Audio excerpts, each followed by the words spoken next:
Hi everyone, welcome to the Desh Kapoor channel. I have with me Ankush Bhandari. Uh, he is actually a geopolitics expert, IT professional. He has also written a book on geopolitics redefined, punctured truth, and glamorized lies. And so today we wanted to discuss about the U.S. debt ceiling. Namaste Ankushi, and welcome to the Desh Namaste. Kapoor channel. Thank you for inviting me. So let's discuss on the U.S. Debt ceiling. Like it's a hot topic right now.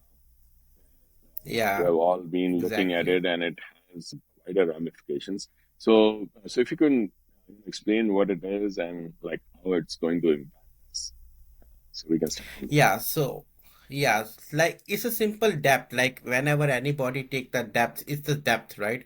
But the depth ceiling here is a very refined term the Congress of US used because it is a restriction on how much the federal government can borrow to pay its bill and allocates the fund for the future investment.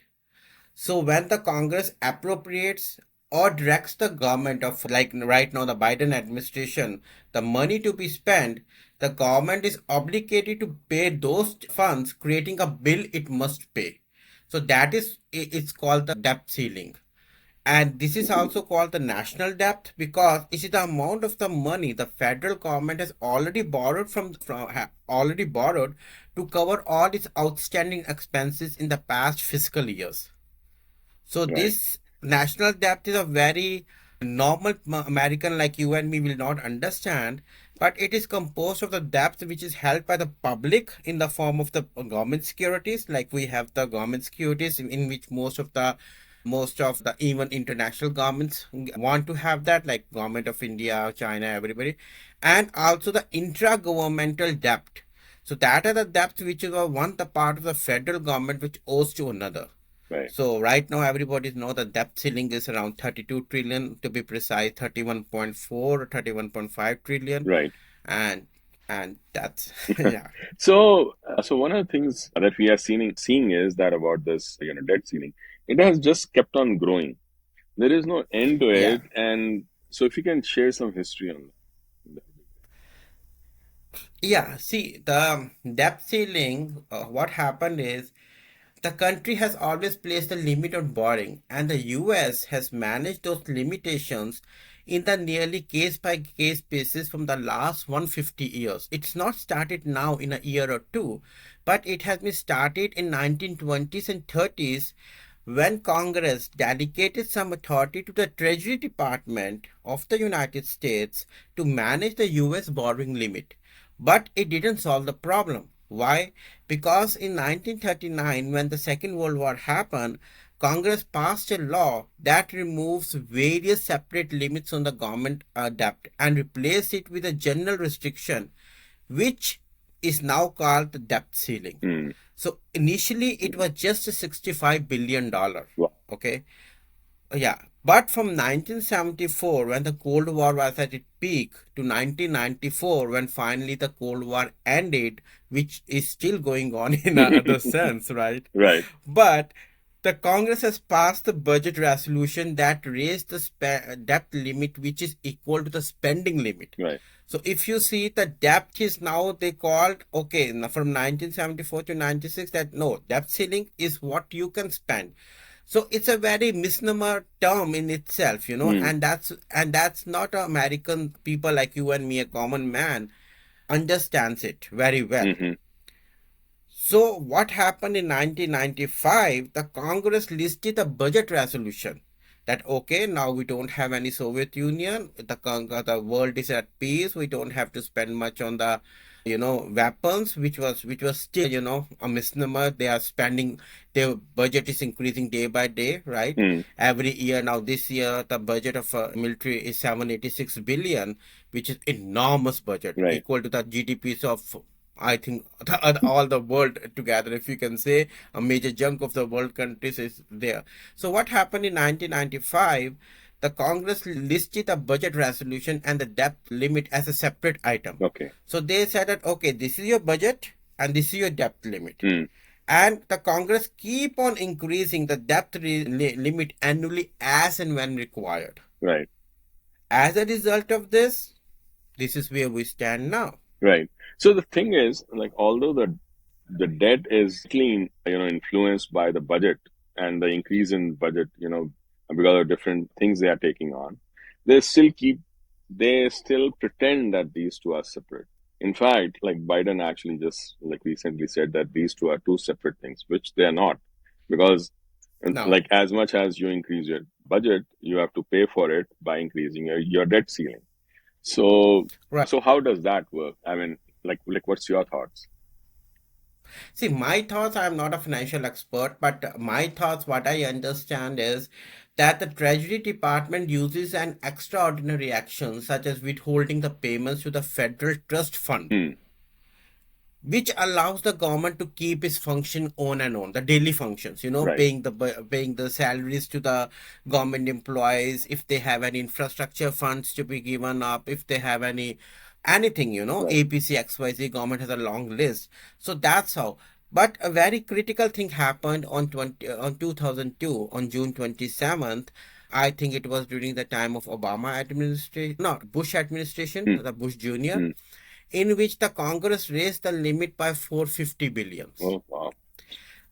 Yeah, so what happened is that affected the trust fund, and they were paid back with interest after the debt limit was increased. Hmm. So if you see now, so one time they have a debt limit, other hand they have the trust fund, and which they have the interest. So government now has to pay the interest in addition to the debt. So it was just like Right. that. You have a neck, you have the sword on the top. If you go up, sword will hit you. If you come down, you have a bump and it will explode. You know what I Right. mean? Right. So it's like this situation. You just have to stand over there. You don't move here and there, because either the bomb will explode, or the sword will take your head off. Right. So that's happened. That Right. that that that this was the very critical situation, which I think makes this situation Right. more Yeah. fierce. And see, the thing is, like, people like do not realize that, like, actually the debt, the Mm-hmm. majority of the U.S. debt is in the Treasury bonds, and Treasury bond is actually the Yes, benchmark for all interest rates, not only in the U.S. but across the world. And across the world. so Yes, if that is the case, then it actually sets the stage for inflation. And like exactly. very It's directly interestingly, proportional. right? So how does that like work, like in your view? Yeah, like in my view, see, let's say what is the export of a country is. Like Hmm. if you see, we say Russia exports oil, Saudi Arabia exports oil, India export wheat, Hmm. right? China exports the manufactured products, whether right from the Right. your anything you say. But what America exports, in my sense, America exports two things: dollar, Hmm. and second is the military hardware complex. Right. I don't know if America export any other thing which is in very Yeah, big like amount. they I say, don't think so. the experts now say that the biggest export of America is actually inflation, and we'll come to that. Yes, because the thing is that because America export dollar, we have a Right. petrol. If any country has to purchase oil, so they have to first come to America and say, "Hey, boss, we have to purchase, let's say, 100 barrels of oil. So we need the money." They said, "Okay, one barrel costs, let's say, $10." I'm giving an Right. example. So okay, if you want to purchase 100, you have to pay $100,000. Right. So country like suppose India, or any country, Greece, any European country came and say, or even Canada, they say, okay, this is $1,000. Whatever their way of transaction, we will not go in that, and I don't know how each country transact with the Treasury Department here. But I say, okay, I give you $1,000. Now you give me a check saying that, okay, a bond. Yes, Ankush has paid $1,000. Now you can go to Saudi Arabia and get $1,000 of barrels, Right. right? The barrels what cost. So in this way, they are exporting dollars, Right. right? Because they are not exporting anything. If you see, 70% of the world trade is done in dollar. So anything, right, from right from the needle of your house to the petrol or even the gold Right. are traded in Right. dollars, right? So there are only three or four currencies internationally which are valued: Mm. pound, dollar, means pound they call as sterling. They Right. don't call pound there because sterling is a more famous term they use. Sterling, pound, the euro, and to some extent they have also given the Chinese Right. yuan, Right. right? But if you still see, the major chunk of the world trade still is done in dollar, Correct. you know. Correct. So if something happens here, let's say now the inflation is too high, right? The rates of interest the federal government has increased just last week also 0.5%. So now they keep on increasing the interest rate. It's good for me and you if you have enough money to put in CDs, Right. right? But in another sense, if you see, inflation keep on increasing. So if this inflation increases, the dollar become very strong. They are not going to give the dollar in the open market. They're not going to have the trade. So the countries, developing countries or even the developed countries, what happened to those is they have to purchase dollar. So there's a dollar crunch. Their inflation also get increased. Maybe I don't know by what points, but still their Hmm. inflation increases because they are dependent on dollars, Right. right? So this is the reason you may have heard that there was a big noise in the internet. Oh, de-dollarization is happening. Right. De-dollarization is happening. China has signed deal with 42 countries to do that currency in the local. India has signed deal with 19 countries, Right. and many countries are doing the same because they are thinking that instead of going to the America, Hmm. the Sam, we say, Uncle Sam, we don't need your dollar because it's very expensive. Our economy is hitting and our people are being hit. So it's better we do the trade in the local currency, Right, right. you know? So I think like I was like trying to understand how the US actually exports inflation. The way I have understood it is that like what happens is when there is inflation here, the stuff, the cost of like all the commodities rise. The other countries which are trading, they want to sell to US. So they actually Mm-hmm. like devalue their currency so that they can like sell it properly. And then there is competition Yes, that goes on, and since they devalue their currency, they can send exports, but the imports to them become more expensive, like oil and everything else. So basically, their inflation also starts rising. And as soon as their exactly. inflation starts rising, they are also. So this is actually like societal spiral that we are on. And Yes, and and, it's a and societal right, spiral. In because it's fact, just going on and on and on, and like yeah, nobody's the best stopping it. example is China. Right, If you see China, right, China is keep on devalue its yuan, right? right, And that was a big concern for America. That's what the Trump administration say.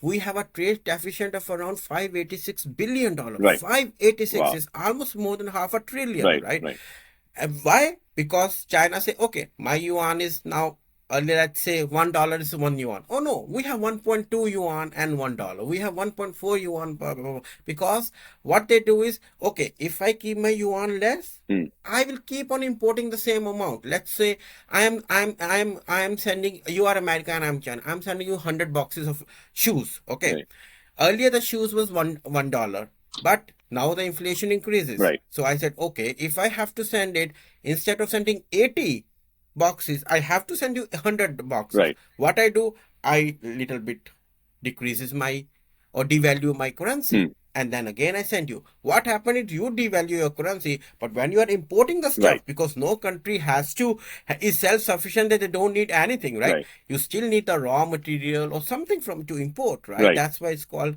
we have a budget of import export, right? right, So when you import something, it become expensive. right. On so what many government what they give is then they give subsidies on those Mm, imports. correct. Okay, we can give you subsidies. You don't have to spend $1.10 now. You keep on spending $10, but we give you a subsidy on this so that my industrial worker also or my industries also keep safe and sound, and government also keep on getting the outside currency. Right. So that's happened. But if the government doesn't do that, like many things happen, if you see what happened in the case of the real estate Mhm. in China, Right. that was the reason because they take so much of money from the banks. Mm, They have taken so much of money, and now because of pandemic, because of zero COVID policy and other, people don't work. Mm. They have taken all the money from the banks. They have saved for the rainy days, and now they don't have the money to pay back to the Evergrande, which was the biggest corporation there, to Evergrande and say, okay, we are paying back your money for our apartments or whatever they have. Right. And then they said we don't have the money. How can we keep on building, or how can we keep on maintaining even Right. the buildings unless we don't have that's where the imbalance happened. Correct. And that's correctly said, it's a suicidal cycle. We are riding on a cycle, but we know it's going to, we are on a suicidal, we don't know when it collapses and when we fall down in the pit, Right. Because see, the US can keep on printing the US dollars, and especially Yes. when there is the increase in debt until and Hmm. the thing is, like, if it is like the debt it owes is owed in US dollars, so it's very easy for US to just go ahead and print dollars and just give it off. Now, similarly, Exactly. another country, if they had that kind of debt, they'll have to buy the dollars to pay off the debt. So that is why it's very very different how the U.S. handles it and how any other country would handle it. That's why it is fine until the U.S. is paying its debt in dollars. But tomorrow, if de-dollarization happens and U.S. trade is not done in U.S. dollars, It will be it'll burst. be It a will be the worst it situation will in the be a history of yeah, US. it'll be a big Disaster. disaster in the global scenario, because like suddenly the entire tectonic shift will happen and everything will just Yeah. collapse. Yeah, it will be big earthquake, tsunami, and everything will happen if this thing happen. God forbid this never happens, right? Right. At least during our lifetime, I pray to Lord. Because see, as an American, if you see $31 trillion, Hmm. how much the population here? Let's take a common. It's not a rocket Right. science. Right. It's a simple mathematics, Correct. right? America has 330 million people Correct. as of the last Hmm. census, right? And $31 trillion is the debt. So each one, you and me, even a child who is born maybe a year old or a day old or hour old, he also owns the debt. Right. And that debt is not less, it's $10,000. Right. Roughly around, Right. roughly around Right. $10,000. So you and me, if our government says tomorrow, Biden administration say, oh, we don't have the money, we are going to default. God forbid that not happened, right? And he asked the American people to help them out. Okay, I can give you $10,000. I have something for my rainy days. I want my country to survive. You can also step in and say, okay, my dharma says let's give because this is our karambhumi, Hmm. right? But on the other hand, the people who are homeless, Hmm. the people who are on an hourly Hmm. basis, who hardly makes both the end meet, they can't make it. Right. So how then again it will come to the middle income like me and you, and that increases ripple effect. Right. This is what will happen in America. Let's take a scenario which happened outside America. Hmm. Let's every country, when I read economics during my school days. I read economics, it says that the government only can print their currency what assets they have, Correct. right? Like they have the assets in gold, Right. gold bars, or more simple gold, or diamonds, or they have an access of some elements like aluminum. They Hmm. have copper, they have brass, or something like that. Which they can regularly say that okay, I have an asset of $100 billion. I am printing the currency notes of hundred billion Hmm. Hmm. dollars, and that will be circulated. But if you see in America during the pandemic, what Biden administration has done, they keep on printing the currency. They keep on printing the dollars because they were sending the checks to everyone, irrespective he has lost the job or not. That has a ripple effect now. That's why the inflation is going, is 60 years high. Right. So if God forbid America has a as per their this thing, they are saying that we have 8,000 tons of gold. Hmm. So 8,000 tons of gold I am hearing from last 40 years. Since I was reading, America has the highest gold reserve. The American government has the highest $8,000. I haven't seen they have increased any even 1 ounce of it. Hmm. So the gold is remaining the same, but they keep on printing the currency notes, which has created this huge vacuum Hmm. in the last so many years. Right. If you remember, in 2011, In 2011, there was a bill which was called, what you called it, Budget Control Hmm. Act. In 2011, the Congress passed the Budget Control Act. It says that you raise the debt limit Hmm. but imposed automatic across the board cuts to future spending by the same amount the debt limit was Right. increased. So Right. that is the Budget Control Act. And they increased $2.1 trillion in 2011 to $16 trillion. Hmm. Hmm. Just see, 10 years almost, I mean, 2011, now it's 2023, 12 years. Right. $16, $16 trillion, and now it's 34, Right. more than double. Correct. And this keeps on going on, and there is no end to Yes, this because there is no way there's no out. end. Yeah, there's no way out. We are not understanding where this will end. Right. Because every time the government says, like, it's a simple budget, like if Right. it's a home budget, you do, Right. okay, I earn $1,000, this will go my mortgage, this will go my car mortgage, this I will spend on my kitchen, this I spend for my kids education, and this I save for the rainy days. It's a simple budget. Right. I don't understand why the administration don't understand the basics of how to spend it and where to spend it. Right. They are giving billions of dollars, like, I would hate to say on your channel, but that's the reality. They have spent $120 billion to Ukraine. Hmm. When we already have deficit in our area, Right. how can you give to the Ukraine for the war? Yes, if it's a humanitarian cause, some earthquake happen, you send it to Turkey, Syria, makes sense, Right. right? But not to, if you see, that's the problem. What I told you earlier, America exports Hmm. two things, according to me, maybe military hardware and dollar. Correct. So now I think we have to understand the relations between this, because they always do the lip lock with each other. Right. Once the dollar increases, Hmm. the military hardware value increases. Right. Suppose I have a purchase to gun $100. Now the dollar has increased. So that $100 gun will become, let's say, $102. Right. So who is in the profits? The military hardware Right. complex. Right. So whatever they are sending for, because most of the countries imports from America, right? Because of their sophistication and whatever. Right. It's another thing of discuss, right? Right. So whatever they do is, now what happened is the military hardware increases, and again it has a ripple effect on the countries who are purchasing, because now they have to pay more, because they say, boss, earlier it was $100, but now it's $102. We Right. can't do anything. Right. So it's like this, that okay, mangoes are also mine and the jam is also mine. Right. I think that's what they are doing, and that is why I think, Yeah. like, probably why Uday Kotak actually called it the dollar terrorism that, like, they are doing. Right. Yes, yes. I think it was, what was the bank chairman? Like Uday Uday, Kotak, yeah, Kotak, Uday Kotak ji, yeah, yeah. Uday Kotak ji mentioned that this is a dollar terrorization which we have to come out. right, I don't like the term terrorism, but I will say yes, the hegemony and all those. It's a dollar hegemony. They have become like the dons here. right. See, the way I understand, like, this is that the only way they can actually maintain, like, dollar being the main currency in the world is through their, like, military strength.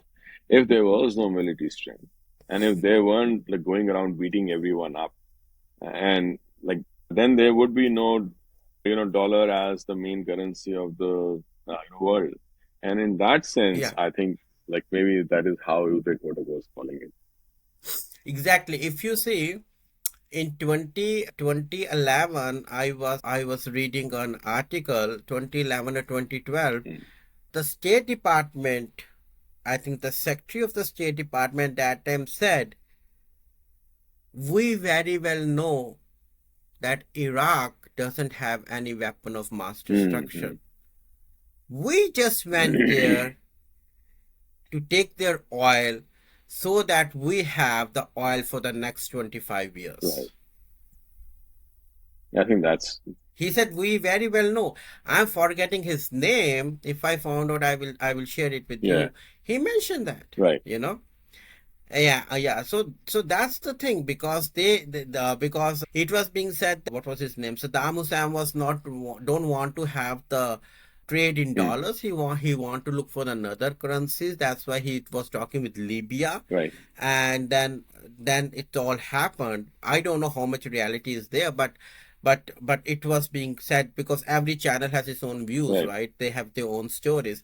So that was the thing, because dollar, the main thing is, if dollar goes down and other currencies comes up, but still there will be so many currencies, then again it will create a vacuum. correct, right, So if that's very important to understand, that why dollar is important, and why dollar, if we has to go, which one is another currency which will replace it. right, Like if you heard, when in the olden days there is a barter system. right, You give me 100 kgs of rice, I will give you 95 kgs of wheat, right, and the barter system is always fixed. right, So if you are reading the news from the Indian channel, and RBI don't want to get India rupees as an international currency, because RBI will lose the control over there.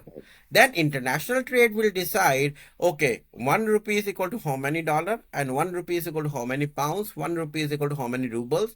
So internationally it will be decided. Now it's the Indian government who can decide. The RBI can decide that, okay, if the value of currency is going down, let's sell dollars in the market and bring our currency right. up. So each thing has its plus and Right. minuses. But they are, but this whole evolution of UPI and the India stack, that, and, similarly, like China has its own, the plans and ambitions of making their own currency as like world trade currency. So, Right. so how do you see this thing impacting the the whole like debt ceiling World scenario? whole Yeah, globalization scenario. Yeah. That's a very interesting question, and a big it's a debate, it's a big debate of that. correct. In my point of view, see, Ukraine and Russia conflict Right. has unearthed many hidden facts. Hmm. Hmm. Hmm. Many hidden facts. Correct. The first one I will say is about the sanctions. Hmm. How strong are the sanctions? If you remember, when the conflict started last year on 24th February, ruble was approximately trading at 80 rubles, 79 rubles per dollar. Hmm. Hmm. But when Russia decided, if you want to have me gas and oil from me, you have to give me the rubles. Right. So what they did is, all of a sudden, ruble becomes so strong that now the ruble is trading $1 equal to 54 rubles. Hmm. So if you see, it has the other way the sanctions has happened. Hmm. The second thing I want to highlight here is about the SWIFT. Hmm. They kicked Russia out of the SWIFT, that they can't do the trade in US dollars, and they froze approximately $600 billion of currency dollars. Right. That's why they said, I think, he said that it's a terrorism, dollar terrorism. That, okay, you don't listen to me, I'm not giving you money. That is not how it should work. Right. That's a very wrong approach. Correct. It has come up with the countries the alternative. If you see, we never heard that India want to trade in rupees. After that, India has signed with 19 countries, and among them, 6 7 are the G20 Correct. countries: That's very right. Saudi Arabia, Russia, Germany, UK, and I think Even France. they are also talking. Even France. Yeah, they're talking with France, they're talking with Indonesia, they have a talk with this country, Japan. Hmm. So if you see, if let's say in another 6 months or the end of this year, India has a trade with 7 or 8 G20 countries Hmm. in Indian rupees. Hmm. Just imagine the vacuum it will create for dollar. Correct. Right, out of because, and let's say, leave India, Hmm. leave BRICS. That's why there is a big concern, because BRICS now is 33% of the world economy, Right. and NATO is less than 30%, and it's going day by day down because Germany growth rate is minus, UK growth rate is minus, right, most Canadian is, this America growth rate will be zero point 0.1 or 0.2%. So they have already reached at that right, umbrella in which they can't go beyond, correct, right? So they are coming down step by step. And the BRICS, on the other hand, now we can say yes, Russia economy was 2 trillion, has come down, but still there are projection that Russia economy will rise. right, As per the IMF, which is completely owned by the West, 100% owned by the right, West, right, they are saying that Russia economy will be better than the UK economy.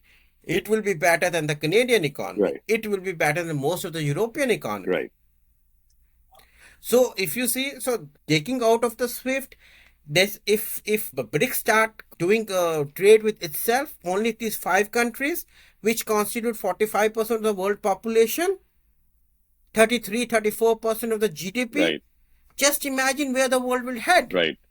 That's very true. Nobody talks about that. Right, Nobody talks about that. And the economies are increasing. The growth rate they have projected for India is 6%, right, 7%. The growth rate for China is around 4.5 to 5%. right, Russia growth rate is also increasing. And Brazil and South Asia, South Africa, India has already invested, given $450 billion. They are saying, okay, we will invest in your country and in South Africa, and we will help you to grow. right. So just see, if these only 5 countries trade among themselves, leave rest of the Hmm, world. hmm, hmm. Correct. Just imagine where it will grow up. And I think so. This is a very like interesting aspect that as more blocks are created, which have a very which are not traditional G7 folks, but the other like economies which have very high like GDP and growth and all those things, and they start trading amongst themselves in their own currency, then things will start changing for the economy. And in that sense, the impact of debt ceiling, increase in debt ceiling, now coming back to it again, will actually Mhm. become more and more apparent, and like the things will start changing for people here as well as the world then, right? Yeah, because then we will be in a big problem. The Right, inflation will hit, that will just right, take off the roof, right, because the government is not going to do anything, like they are just keep on increasing. right, But who is going to pay that debt? Me and you. right, Why? Right now, if you see the gas prices in New Jersey is around 3.5 to 3.6, right, $3.60, $3.70 something. And it's keep on increasing every 5 cents, 10 cents every week, I will say. right, So so our salaries or our business are not as rapidly increasing as the inflation is increasing here. right, So they have already taken so much of money, and when those people will say, "Okay, give back us the money," government can't give the money. They don't earn. right, They are either they increase our taxes, which is already enormous, like 35% we are paying, or they want to make it to 70%. right. So I think, You know? yeah. So I think like we see that the impact of the increase in debt ceiling, the way it is going, will be like enormous for us. And there are other things like de-dollarization and the military industrial complex, which will be impacting. So I think like we can like what we can do in subsequent like programs is we will investigate and like analyze these other areas which are, so we have started with the debt ceiling, and then we'll like Yeah. Which, let's which like supports yeah everything. like let's go into all of them. So I think yeah, so we can like maybe like for today like we can end here, like I think we have Yeah, discussed sure. the entire thing completely, and Yeah, we should have to go, like, what is the Swift versus right, ULIP, what is how the military complex correct, has grown from, was it Eisenhower? right, It was created by him, right, or means there are a right. lot of So things. I It's think we another day like we need story. to Yeah, like those need their own time and like analysis. So exactly. let's do that in the like weeks to come. So we'll do once a week, and every week we'll be doing this, and like maybe we can go live one of the weeks and like have a much larger conversation. So thank you, Sure. Ankushis. Thank you so much Thank you. for coming Thank and you, Desh discussing. Kapoor Thank ji. you.